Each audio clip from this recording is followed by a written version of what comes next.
I want to transition to you. You bounced from the association world, working in a lot of interesting things in that space, and went right into the heart of where there's no controversy.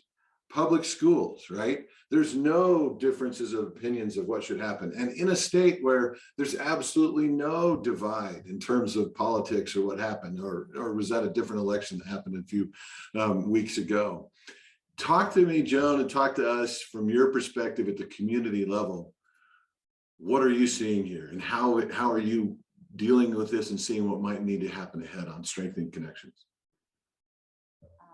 Thank you, Maury. Nice to see everyone.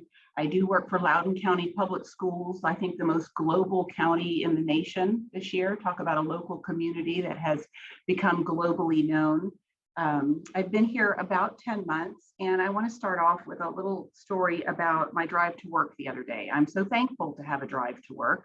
I never thought I'd see the day when having traffic on the roads was something to be thankful for. And the other day, the car in front of me slowed down without any reason whatsoever. And I got that frustrated feeling that we've all had for one moment.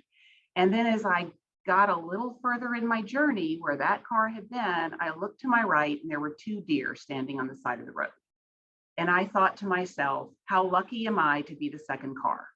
Because the first car had a perspective that I could never have seen until I walked in their shoes, got to their point in the road. And it made me look up 3 words for this little speech. And I thank you, Maury, for that commercial break before my talk, because I felt like we needed a 7th inning stretch there, right? But it made me look up the definition of myopia, right? Nearsightedness, what we see in front of us, the word perspective and the word human, which we've all heard a lot for the last year and a half or so. So myopia, we all think it's nearsightedness. But it says the condition may develop gradually or rapidly.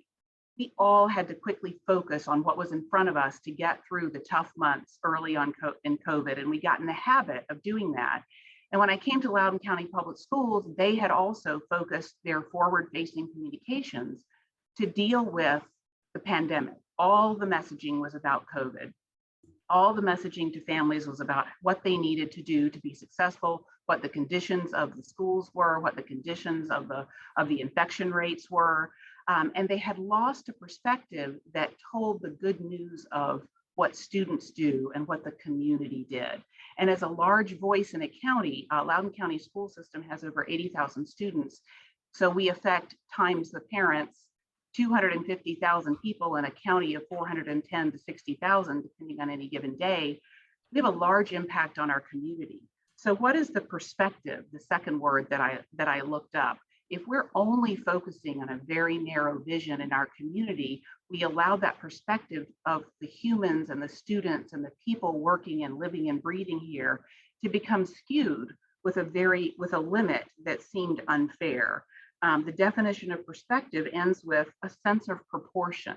So the pandemic that had taken over everyone's lives and had become all of our primary focus also took over the sense of proportion in the daily lives of students.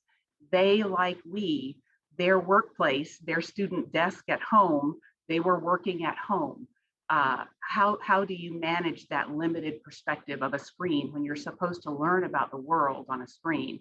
We quickly deployed over 80,000 laptops, Chromebooks, to our entire school system. So everyone from kindergartner to senior had access. We had broadband challenges. We had connectivity challenges out in the western parts of the county.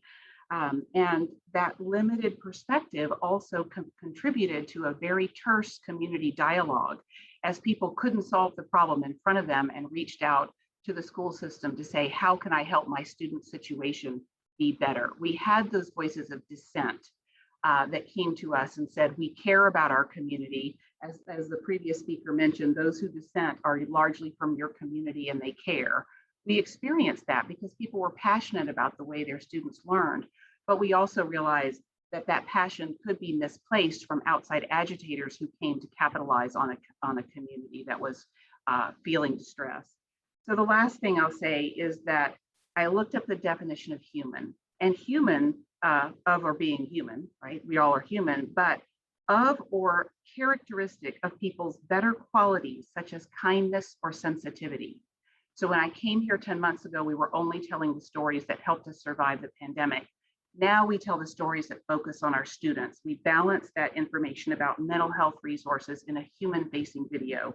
We balance how to enroll in our school, how to talk about COVID, how to talk about getting your vaccine with human stories, human faces, because those better qualities such as kindness or sensitivity, if we don't tell their stories with faces that our children can relate to and the humans that live in our community can relate to, how can we expect them to feel that sense of connection to us?